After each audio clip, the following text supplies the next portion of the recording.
दोस्तों, आप सबकी तैयारी में छोटी-सी और हेल्प करने की कोशिश करता हूँ। तो इस वीडियो में मैं आपके लिए लेकर आया हूँ साइबर क्राइम प्रश्नोत्तरी, जिसका प्रश्न तो लगभग मिलना मुश्किल रहता है, लेकिन बहुत मेहनत के बाद ये प्रश्न मिले हैं। तो चलिए दोस्तों, देखते हैं प्रश्न नंबर 1 क्या बोलते हैं। साइबर क्राइम प्रश्नोत्तरी का, तो निम्नलिखित में से कौन एक प्रकार का पीयर टू पीयर साइबर अपराध नहीं है? फिशिंग, लक्षित शिकार को ट्रोजन इंजेक्ट करना, एमआईटीएम, डीप वेब में क्रेडिट कार्ड का विवरण लीक करना। तो इसका राइट आंसर होगा ऑप्शन नंबर 4, डीप वेब में क्रेडिट कार्ड का विवरण लीक करना। तो दोस्तों, चैनल पर नए हैं तो तुरंत सब्सक्राइब कर लें, जिससे आपको डेली बाय डेली जीएस के सभी प्रश्न मिलते रहेंगे। तो नेक्स्ट प्रश्न देखते हैं। साइबर अपराध को प्रकारों में वर्गीकृत किया जा सकता है तो 5, 3, 2 या 7। तो इसका राइट आंसर होगा 2। साइबर अपराध को 2 प्रकारों में वर्गीकृत किया जा सकता है। आईटीएम प्रणाली की सुरक्षा में कमजोरी का लाभ उठाने के लिए सबसे अच्छा कथन क्या है? धमकी, आक्रमण करना, शोषण करना या भेद्यता। तो आईटीएम प्रणाली की सुरक्षा में कमजोरी का लाभ उठाने के लिए सबसे अच्छा कथन क्या है? तो इसका राइट आंसर होगा शोषण करना। स्कैनिंग के प्रकार क्या हैं? स्कैनिंग, पोर्ट नेटवर्क और सेवाएं, नेटवर्क भेद्यता और पोर्ट, निष्क्रिय, सक्रिय और संवादात्मक, और चौथा है सर्वर, क्लाइंट और नेटवर्क। तो इसका राइट आंसर होगा नेटवर्क भेद्यता और पोर्ट। तो प्रैक्टिस करते रहें दोस्तों, पढ़े होंगे आप बहुत कुछ, बट प्रैक्टिस बहुत इंपॉर्टेंट सेशन होता है। तो आप पढ़िए कहीं, बट प्रैक्टिस करने जरूर आइए। आईपी एड्रेस स्पूफिंग का पता कैसे लगाया जाता है? तो एक आईडीएस स्थापित और कॉन्फ़िगर करना जो आईपी हेडर पढ़ सकता है, वास्तविक और नकली पतों के टीटीएल मानों की तुलना करना, नेटवर्क में फायरवॉल लागू करना, या उन सभी टीसीपी सत्रों की पहचान करें जो शुरू हो गए हैं लेकिन सफलतापूर्वक पूर्ण नहीं हुए हैं। तो इसका राइट आंसर होगा ऑप्शन नंबर 4, उन सभी टीसीपी सत्रों की पहचान करें। सॉरी, वास्तविक और नकली पतों के टीटीएल मानों की तुलना करना। ऑप्शन नंबर बी राइट होगा, वास्तविक और नकली पतों के टीटीएल मानों की तुलना करना। मेट्रो ट्रांजिट सिस्टम को बाधित करने वाली हैकिंग गतिविधियों के परिणामों को कौन सा संघीय कोड लागू करता है? मौखिक संरचना का इलेक्ट्रॉनिक संचार अवरोधन, 18 यूएससी 1029, साइबर सुरक्षा संवर्धन अधिनियम 2002, या 18 यूएससी 1030। तो इसका राइट आंसर होगा साइबर सुरक्षा संवर्धन अधिनियम 2002। एनमैप XMS स्कैन करने के लिए उचित कमांड क्या है?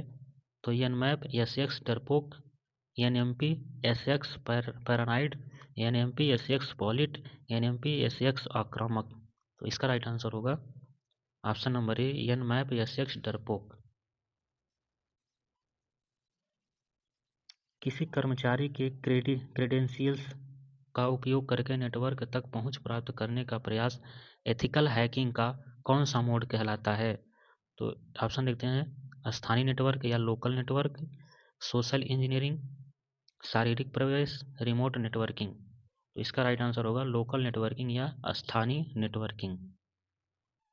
रिले पते के साथ धोखाधड़ी वाले सर्वर का किस प्रकार का हमला उपयोग करता है?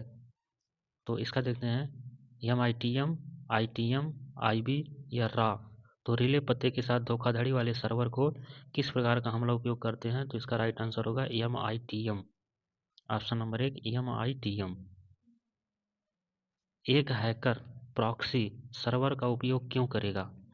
लक्ष्य के साथ मजबूत संबंध बनाने के लिए, नेटवर्क पर घोस्ट सर्वर बनाने के लिए, या रिमोट एक्सेस कनेक्शन प्राप्त करने के लिए, या नेटवर्क पर दुर्भावनापूर्ण गतिविधि को छापने के लिए। इसका सही राइट आंसर यही हो जाएगा, नेटवर्क पर दुर्भावनापूर्ण गतिविधि को छिपाने के लिए एक हैकर प्रॉक्सी सर्वर का उपयोग करेगा।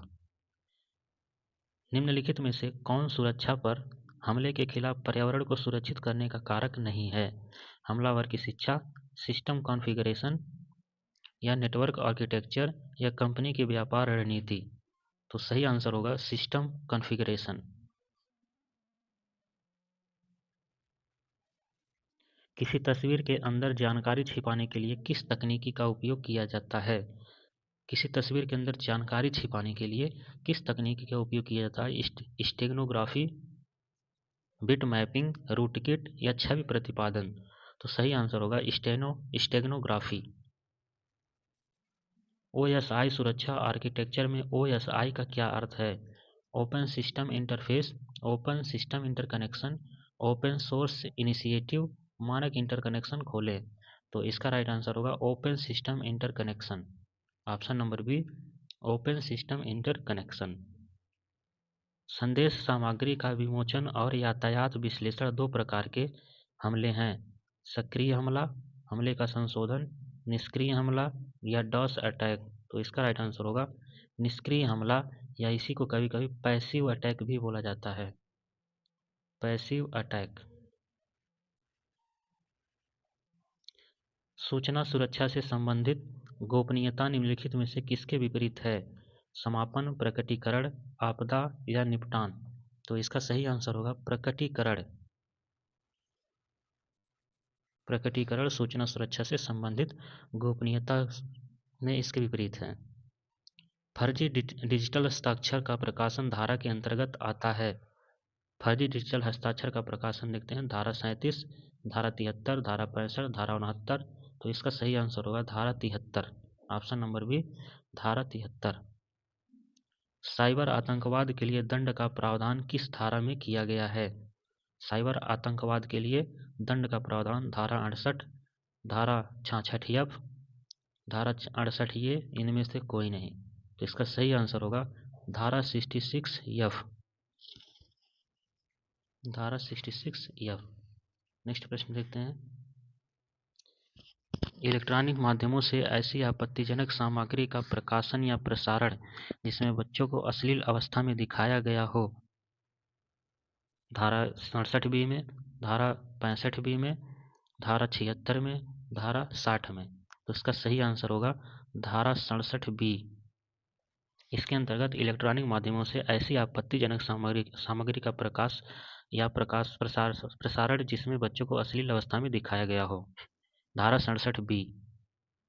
कंप्यूटर संसाधनों से छेड़छाड़ की कोशिश करना।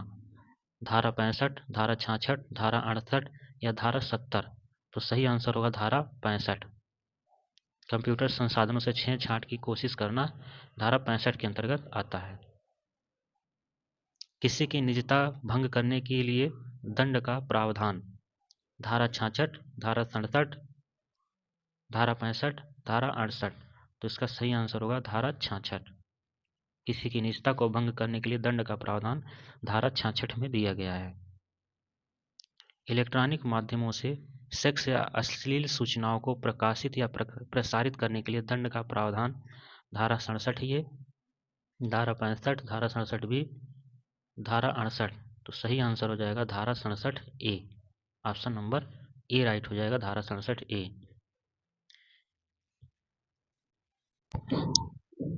ईमेल के माध्यम से धमकी भरे संदेश भेजना आईपीसी की धारा 503, 500, 499 या 482?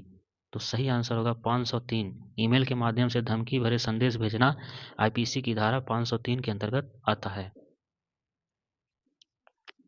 वेब जैकिंग आईपीसी की धारा में आता है। Web jacking 583, 383, 486, 564? तो सही आंसर हो जाएगा धारा 383। वेब जैकिंग आईपीसी की धारा 383 के अंतर्गत शामिल है। फर्जी वेबसाइट या साइबर फ्रॉड आईपीसी की धारा, फर्जी वेबसाइट या साइबर फ्रॉड किस आईपीसी की धारा में है? तो 424, 420, 320 या 300? दोस्तों, चैनल को सब्सक्राइब नहीं किए हैं तो तुरंत कर लें और अपना सपोर्ट बनाए रखें और प्रैक्टिस करते रहें। इसलिए मैं ज़्यादा टाइम आपका वेस्ट नहीं करता, तुरंत सीधे क्वेश्चन पर ही बात करते हैं।